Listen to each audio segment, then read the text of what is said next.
Four Horsemen of the Apocalypse. Revelation 6's chilling warning for today. This biblical short story is from Revelation chapter 6, verses 1 through 9. When the Lamb broke the first seal of the heavenly scroll, John didn't see what he expected. Instead of immediate judgment, four mysterious horsemen charged onto the world stage, not as God's final wrath, but as restrained warnings to a rebellious world. These weren't mere symbols. They represented forces already at work throughout history, now accelerating in the end times. The white horse, false peace, Revelation chapter 6, verses 1 and 2. The first rider burst forth on a white stallion, wearing a victor's crown and armed with a bow, but no arrows. Ancient Parthian warriors, Rome's feared enemies, used bows while riding white horses, symbolizing deceptive conquest without battle.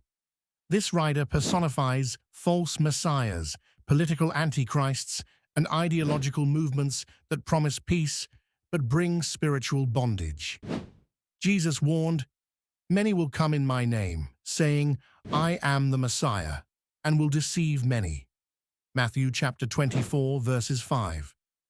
His white color mimics Christ's purity, showing how evil counterfeits righteousness. The red horse, global war, Revelation chapter 6, verses 3 and 4.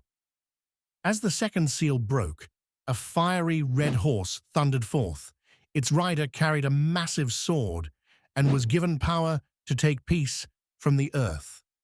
The Greek word for sword here, machaira, wasn't a warrior's blade, but a slaughtering knife, suggesting civil wars, terrorism, and chaotic violence. Historically, red symbolized bloodshed. Roman emperors like Nero rode red horses in triumphal processions after crushing rebellions.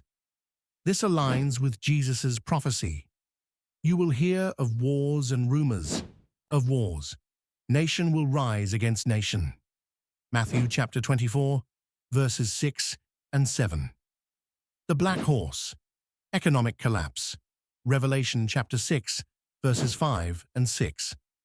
The third horseman carried scales, his black horse signaling mourning and famine. A haunting voice announced hyperinflation. A quart of wheat for a day's wages, and 3 quarts of barley for a day's wages. In John's era, this meant spending a full day's pay just for one person's bread, while the rich hoarded oil and wine, luxuries untouched by scarcity. Black horse famines often follow war. During Rome's civil wars, 68 to 69 AD, historian Tacitus recorded grain prices soaring 4,000%. This rider reveals how economic systems will weaponize hunger. The pale horse, death's harvest, Revelation chapter 6, verses 7 and 8. The final rider sat on a chloros, Greek for sickly green-yellow horse, named Death.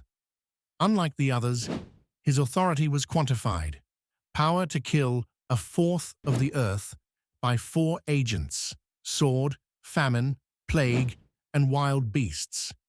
This mirrors Ezekiel's 4 judgments, Ezekiel chapter 14, verse 21, and Joseph's famine prophecies, Genesis chapter 4, verse 1. Strikingly, COVID-19's global death toll, 2020 to 2023, reached approximately 7 million, roughly 1/4 of annual worldwide deaths.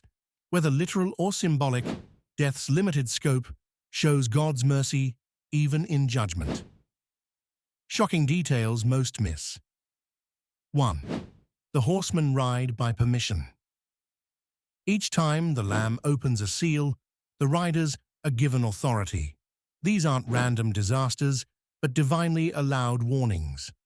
2. They parallel Jesus' Olivet discourse. Compare Matthew 24, deception, wars, famines, and pestilences. 3. The martyrs cry out under the altar. Right after the horsemen, slaughtered saints ask, How long? Their blood soaks heaven's altar like Old Testament sacrifices, showing persecution follows societal collapse.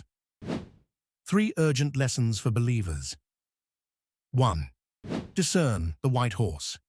First, before physical crises come spiritual seduction. Many will follow peace and safety lies. 2. War plus famine, standard judgment. 13 times in Scripture, God uses this combo to humble nations. 3. Death's limit reveals God's mercy. Even at wrath's onset, God restrains total destruction. The hope beyond the horsemen. These riders are only the beginning of birth pains. Matthew chapter 24, verse 8. For those sealed by God, the Lamb remains sovereign over every storm. Revelation chapter 7, verse 3. As the martyrs show, earthly suffering precedes eternal victory. When you hear of wars and rumors of wars, do not be alarmed. Such things must happen, but the end is still to come. Mark chapter 13, verse 7.